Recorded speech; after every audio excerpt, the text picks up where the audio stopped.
देखो, इस प्रकार से समाज विघातक, देश विरोधी, आतंकवादी मानसिकता वाली व्यक्ति जो है वो समाज में तेढ़ निर्माण करने की कोशिश करते ही है हमेशा। इम्तियाज जलील ये जलील आदमी हो चुका है, इसके लिए कुछ भी बकवास करते रहता है, उसके बकवास की तरफ हम ध्यान नहीं देते। सर, केरला स्टोरी को लेकर जो है मुस्लिम संगठन मौलाना जितने हैं वो आक्रामक हो चुके हैं। इस तरह का जो है पिक्चर जो दिखाया जा रहा है उसको लेकर क्या कहना चाहते हैं? देखिए, केरला स्टोरी 1 ये कुछ सत्य घटनाओं के आधारित एक पिक्चर थी। केरला स्टोरी 2 भी सत्य घटनाओं के ऊपर आधारित एक फिल्म बनाई गई है।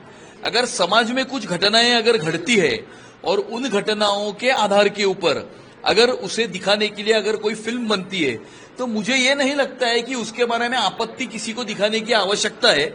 और अगर सत्य घटनाओं के ऊपर आधारित फिल्म बनाकर अगर समाज का प्रबोधन करने की कोई कोशिश कर रहा है या समाज को कुछ दिखाने की, कुछ सत्य दिखाने की, सिखाने की, समझाने की अगर कोई कोशिश कर रहा है तो इसके ऊपर आपत्ति लेने की कोई आवश्यकता ऐसा मुझे नहीं लगता। और अगर कुछ लोग अगर इसके ऊपर आपत्ति ले रहे हैं तो फिर उनका जो इंटेंट है उस इंटेंट के ऊपर भी हमें शंका आती है। अगले महीने से जो है एसआईआर महाराष्ट्र में भी जो है शुरू होने वाला है, क्या कहना है?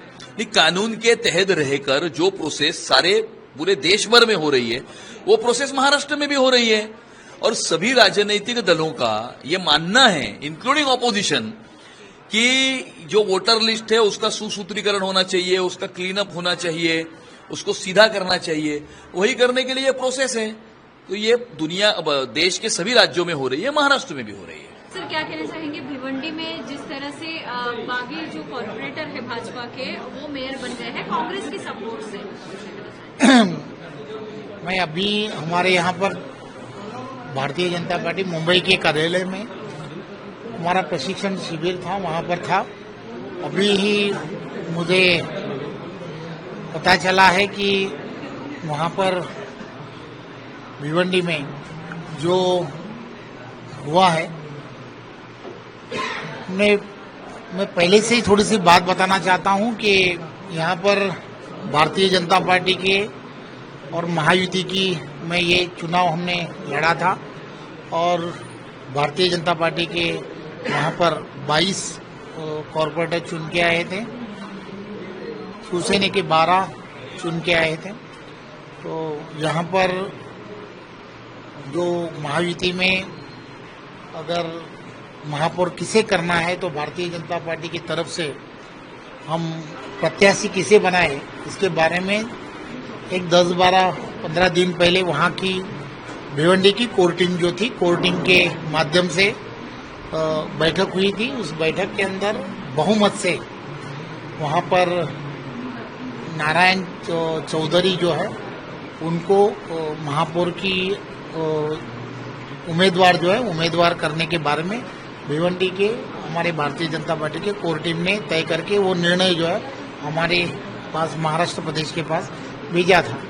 और फिर हमने महाराष्ट्र प्रदेश के माध्यम से अगर वहाँ पर हमारे 22 लोगों में बहुमत से अगर नारायण चौधरी का नाम अगर वहाँ के सभी कॉर्पोरेटर तय कर रहे हैं तो हमने भी नारायण चौधरी को महापौर बनाने के लिए वहाँ पर उम्मीदवारी के बारे में उसको हमने हाँ कर दी थी।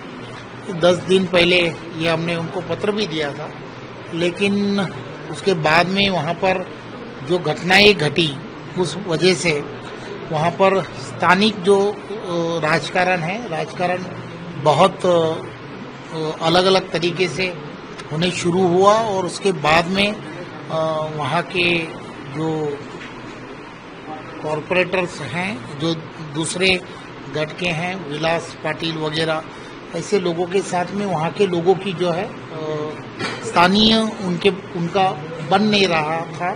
तो उस वजह से वहाँ पर एक मत होना बहुत मुश्किल हो रहा था। और फिर बहुत दिन ये सिलसिला शुरू रहा। उसके बाद में हमने भी कल रात तक हमने बहुत कोशिश की कि वहाँ पर एक मत हो कि कौन खड़ा रहे, इसके बारे में एक मत हो। लेकिन वहाँ पर नारायण चौधरी के साथ में बाकी सब लोगों का, कुछ लोगों का नहीं जम रहा था। तो इसलिए फिर हमने भारतीय जनता पार्टी के माध्यम से एक नई जो है हमारी वहाँ पे एक कॉरपोरेटर है मेहुल पाटिल जो है, नेहा मेहुल पाटिल जो है, उनको हमने भारतीय जनता पार्टी की तरफ से हमने उम्मीदवारी घोषित कर ली और बहुत प्रयास किया कि भारतीय जनता पार्टी कि वहाँ पे सब लोगों ने इकट्ठा काम करे, लेकिन वहाँ पर जो परिस्थिति और बिगड़ी और वहाँ पर 6 या 7 जन लोगों ने वहाँ पर बंडखोरी की और उस वजह से हमारे भारतीय जनता पार्टी के सभी नगर सेवकों ने जो पाटिल को मतदान किया और बाकी आप सभी को मालूम है। और हमने भारतीय जनता पार्टी के माध्यम से ये तय कर लिया है कि जिन्होंने पार्टी के खिलाफ जिन्होंने काम किया उन सभी के खिलाफ पार्टी की तरफ से हम कार्रवाई करेंगे।